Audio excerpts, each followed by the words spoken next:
Bonjour, je suis le professeur Maurice Tardif. Au cours des premières semaines du semestre, on a vu la partie historique et philosophique de l'histoire de la pédagogie. Nous sommes partis, vous vous souviendrez, des Grecs anciens. Nous avons examiné par la suite le Moyen Âge, la Renaissance, le 17e siècle qui voit apparaître l'école traditionnelle et finalement le 18e siècle avec Rousseau.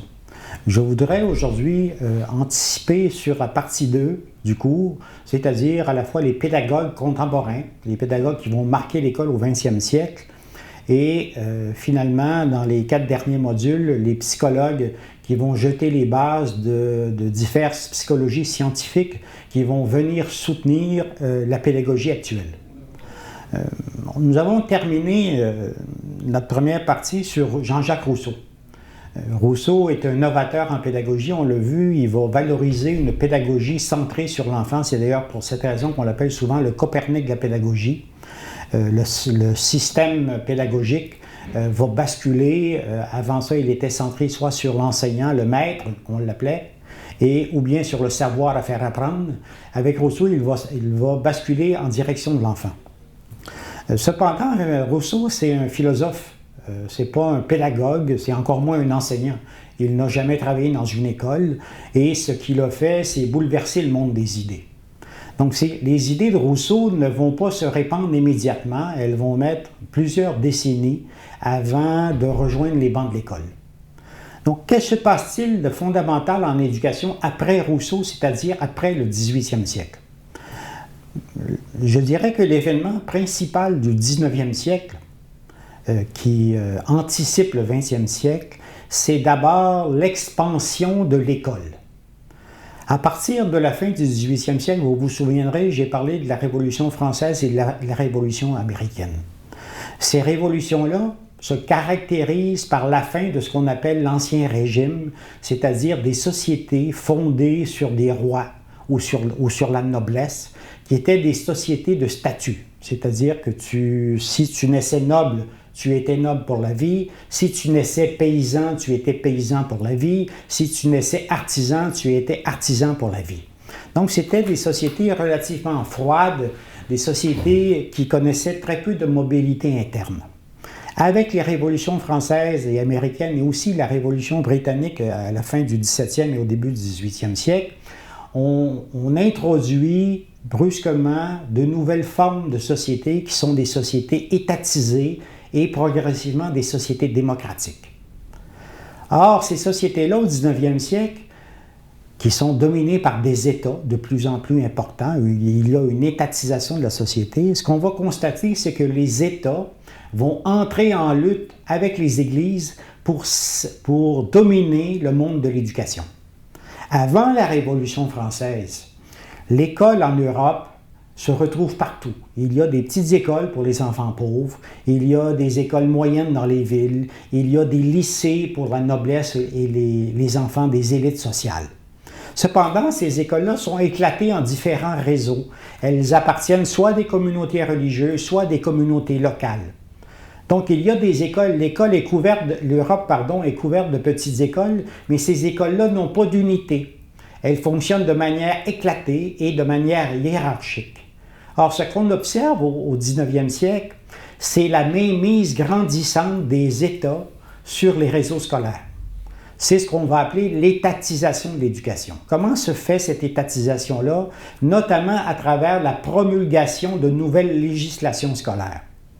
Donc, à partir du 19e siècle, on voit apparaître progressivement en France, aux États-Unis, en Angleterre, en Allemagne et bien sûr au Canada et au Québec, qu'on appelle encore le Bas-Canada dans les années 1850, on voit apparaître des lois qui rendent l'instruction obligatoire.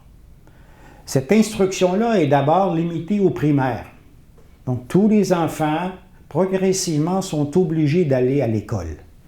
Ils y vont 2 ans, 3 ans, 4 ans. Souvent, ils n'y vont que la moitié du temps. On observe aussi que la formation des enseignants devient de plus en plus obligatoire et supervisée par l'État. Par exemple, en France, en Suisse, au Québec, on va créer des écoles normales qui vont être sous la supervision des États et des autorités scolaires. Donc, un phénomène fondamental du 19e siècle, c'est le développement de nos systèmes scolaires modernes. L'école devient une entreprise publique. Elle est soumise aux États nationaux. Et ce qu'on va observer tout au long du 19e siècle et surtout du 20e siècle, c'est une expansion de la scolarisation. Si on prend une tendance longue, disons du début du 19e siècle jusqu'aux années 1960, on se rend compte que de plus en plus de jeunes, de plus en plus d'enfants sont obligés d'aller à l'école. Deuxièmement, on constate que la durée de la scolarisation s'allonge sans cesse. Il y avait d'abord une petite scolarisation de 2-3 ans au primaire et on s'aperçoit qu'au fil des décennies, cette scolarisation s'allonge. Le primaire s'allonge. Par exemple, au Québec, au 19e siècle et au 20e siècle, on va constater que le primaire s'allonge sans arrêt. Il y avait 6 années de primaire. On va parler après du primaire supérieur, la 7e, la 8e, la 9e année. Donc, il y a d'abord une obligation d'aller à l'école et deuxièmement, un allongement de la scolarité. Cela fait en sorte que de plus en plus d'enfants dans la société se voient contraints d'aller à l'école parce que l'école devient une obligation et qu'ils y restent de plus en plus longtemps. Au 20e siècle, cette tendance-là va devenir dominante à partir de la Deuxième Guerre mondiale avec la démocratisation scolaire. La démocratisation scolaire, l'école va s'allonger par les deux bouts. C'est-à-dire que non seulement le primaire devient obligatoire, mais on s'aperçoit que la maternelle de plus en plus accueille des enfants et que la prématernelle, elle aussi, devient de plus en plus obligatoire dans plusieurs pays. Donc, les enfants vont à l'école à un âge de plus en plus jeune. Alors qu'ils y allaient avant vers 6 ou 7 ans, on parle maintenant de scolarisation à 4, 5 ans et même dans certains pays à 3 ans. De l'autre côté, on s'aperçoit que la scolarisation s'allonge aussi vers le haut. Non seulement l'école est obligatoire, mais de plus en plus d'enfants vont longtemps à l'école. Le secondaire devient un niveau scolaire obligatoire comme l'était avant le primaire. Et après ça, on va voir que les lycées en Europe, par exemple, ou les gymnasiums du côté allemand et suisse, ou les cégeps québécois, vont absorber près de 80% des jeunes qui ont terminé le secondaire. Donc, l'école devient une véritable institution continuum, une sorte d'institution tentaculaire. Et ça, c'est une tendance forte qui traverse tout le 19e siècle et le 20e siècle. Donc, je dirais que le phénomène fondamental de la modernité en éducation, c'est vraiment cette expansion de l'école qui se traduit par des politiques d'obligation scolaire et d'autre part par une véritable massification et démocratisation de l'école. Cependant, cette école-là, en prenant de l'expansion au 19e et 20e siècle, conserve tout de même les pratiques pédagogiques anciennes.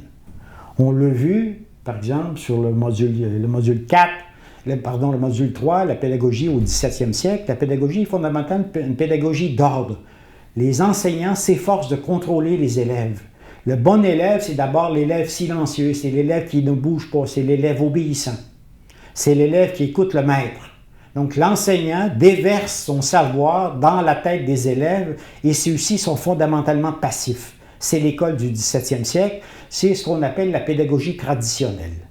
Moi, quand j'allais à l'école, j'ai commencé l'école en 1960 à peu près, l'école primaire, j'étais un enfant, j'étais assis, tous les enfants de ma classe, j'ai encore des photos, nous étions assis en rang d'oignons à écouter religieusement l'enseignante. Par exemple, elle nous faisait lire la Bible et on devait répéter par cœur la Bible. Qui est Dieu? Dieu est un pur esprit. Où est Dieu? Dieu est partout. C'est ce qu'on apprenait. Donc l'école, même si elle est une institution en expansion, retient quand même l'héritage des anciennes pédagogies catholiques et protestantes, qui sont des pédagogies autoritaires, qui sont des pédagogies du contrôle des enfants, qui sont des pédagogies qui s'attendent à ce que les enfants écoutent passivement l'enseignant. Et s'ils n'écoutent pas passivement l'enseignant, ils sont soumis à des punitions parfois très dures, qu'on appelait la férule, c'est-à-dire quelque chose comme un genre de ceinture ou de petits bâtons qui servaient à frapper les enfants. À l'école maternelle, à l'école primaire au Québec et au secondaire, j'ai moi-même connu au Québec la férule. C'est ce qu'on appelait en bon québécois la strap. J'ai vu des enfants se faire battre et j'ai même été frappé, moi, par un préfet de discipline. Donc l'enfant, même dans l'école du 19e et 20e siècle, est un enfant qu'il faut contrôler, qu'il faut assujettir, qu'il faut rendre passif. Donc on s'aperçoit que les idées de Rousseau, les idées généreuses de Rousseau, ne rentrent pas immédiatement dans l'école. Elles vont prendre presque un siècle avant de commencer à pénétrer le monde scolaire. Il en va souvent ainsi avec les idées des philosophes ou des grands novateurs. Entre le moment de leurs énonciations, donc pour Rousseau c'est le 18e siècle, et leur réalisation, leur pénétration dans les pratiques sociales et les pratiques scolaires, il peut s'écouler des dizaines d'années, parfois même un siècle ou deux. Donc, ce qu'on appelle l'école se développe en récupérant les anciennes pédagogies catholiques, et ce n'est qu'à partir de la fin du 19e siècle et du début du 20e siècle qu'on voit apparaître ce qu'on va appeler l'éducation nouvelle. L'éducation nouvelle, c'est des tentatives de reprendre les idées de Rousseau et de les entrer dans les classes et les écoles. C'est des tentatives, des innovations pour modifier la pédagogie traditionnelle. Donc, dans la deuxième partie du semestre, les personnes que l'on voit, par exemple Montessori, Neil Rodgers, Freire, Piaget, sont des pédagogues ou des psychologues qui vont reprendre à leur compte les idées de Rousseau et vont créer une pédagogie davantage centrée sur les enfants, davantage centrée sur les apprenants.